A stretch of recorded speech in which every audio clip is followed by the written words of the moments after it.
So, besides the Super Bowl this week, we saw a lot of fun across the globe on the track and in the field.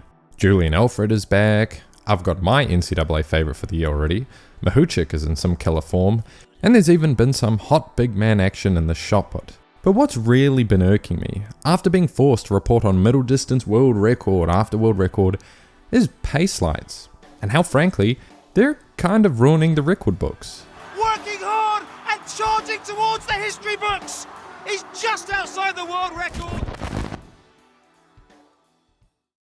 On February 6th, we saw a very real attempt at the 1000 meter indoor world record by Spanish athlete Mohammed Attaoui at a hometown meet in Madrid.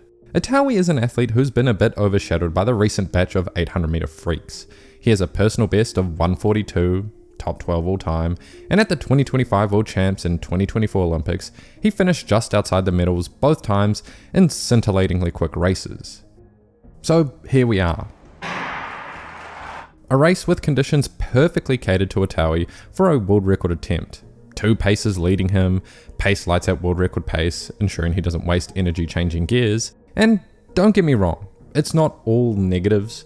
It was a brilliant and raw display. You can tell at no point during this run was he comfortable. And he impressively held world record pace the entire time, right until he couldn't, only losing to the lactate right before the line. And it's going to be extremely close! Attaoui digging in, working hard and charging towards the history books! He's just outside the world record, but he breaks the European record! 2 minutes, 14.52 seconds. That's the third fastest time we've ever seen indoors, 0.32 behind the world record, and right behind Josh Howie's American record. Inside the stadium, I don't think anyone was disappointed, and Attaoui still walks away with a European record, one previously held by the legendary Wilson Kipketer, who for some reason keeps reappearing in the year 2026, 20 years after his own career ended. Now, I do want to outline, I have no disdain for Attaoui, or Spain, or any weird ideas you might get from this. I've just been forced to watch a lot more middle distance this early indoors, and it's really started to dawn on me. Pace lights piss me off. 142.67 is the world record, and it is no longer the world record. Yeah, I said it. Unfortunately, there is no footage of Kipketer's previous 1 kilometer European record, so we'll be using his previous 800 meter indoor world record as the example. It was a beautiful, completely raw run. Think of those stupid Instagram reels about raw dogging an international flight. No paces, no lights, no distractions, just Kipketer running as fast as his legs will let him. Compare that to Attaoui, and honestly, any modern distance record really. They may as well be holding their hands. This isn't a new issue either. I see comments every other video about pace lights, but as pace lights have been slowly normalizing, the comments are starting to stop. And I kinda felt it last video, when talking about Josh Howie's and Hobbs Kessler's world records. Phenomenal runs, no doubt, they're still having to run the race, and it builds on the excitement for future matchups later in the year, but watching them, I was left with a funny taste in my mouth. Old records used to just be races. Sometimes they had paces, most of the time they didn't. Compared to today's technology-infused times of shoes, tracks, RGBs, paces.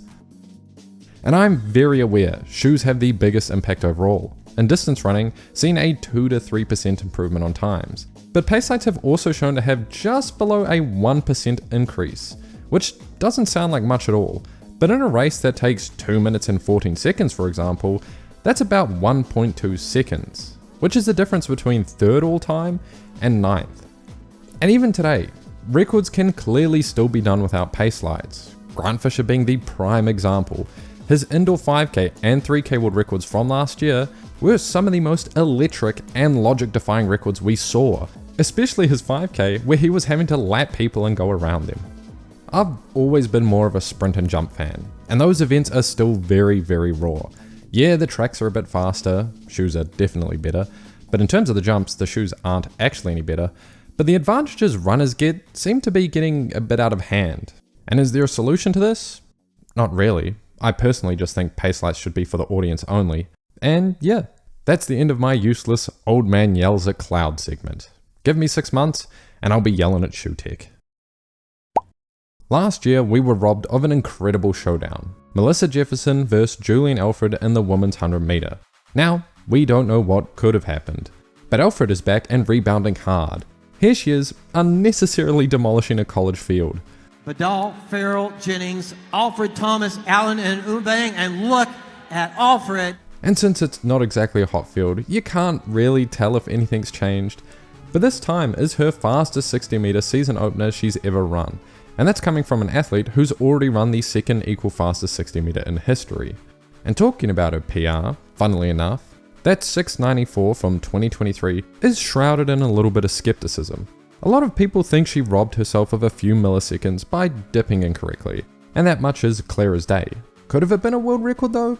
I don't know. But if she takes the 60 meter seriously this year, we're easily on world record watch. Also, something I think about frequently when I watch Alfred run the 60 is how good Melissa Jefferson would be at it. And the evidence is thinking back to two of Alfred and Jefferson's biggest 100 meter matchups, the 2024 Olympics and 2025 Prefontaine Classic.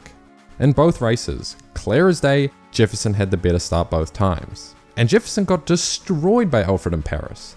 To be fair, it is Alfred's dry phase that's the monstrous part of her race, as opposed to her start, but it's just an interesting shower thought. In the NCAA, Garrett Kaalund continues to go under the radar, but not mine.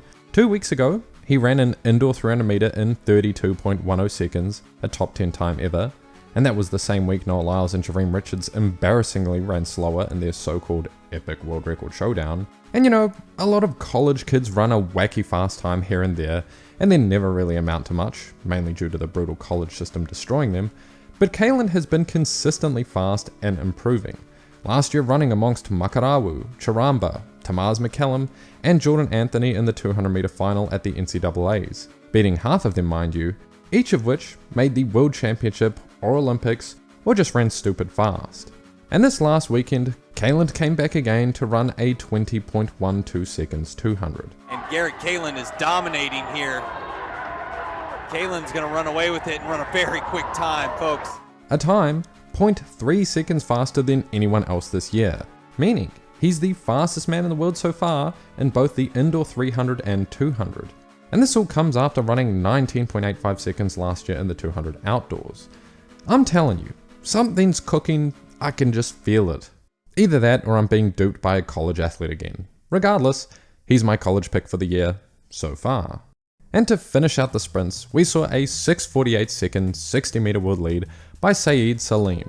He previously ran for Nigeria under a different name, not that that really matters I suppose, but he'll be a key player to keep an eye on heading into World Indoors, because if you caught that right, during this race, he ran this time with a stumble out the blocks. So he could probably run a little bit faster. That and 6:48 would have won World Indoors last year. And finally, we're in the field. Field events are looking healthy. That's all I've really got to say. It's early season, cut me some slack.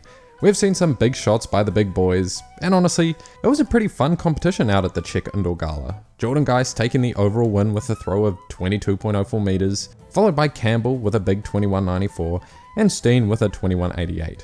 Funnily enough, none of these athletes competed at last year's World Championships.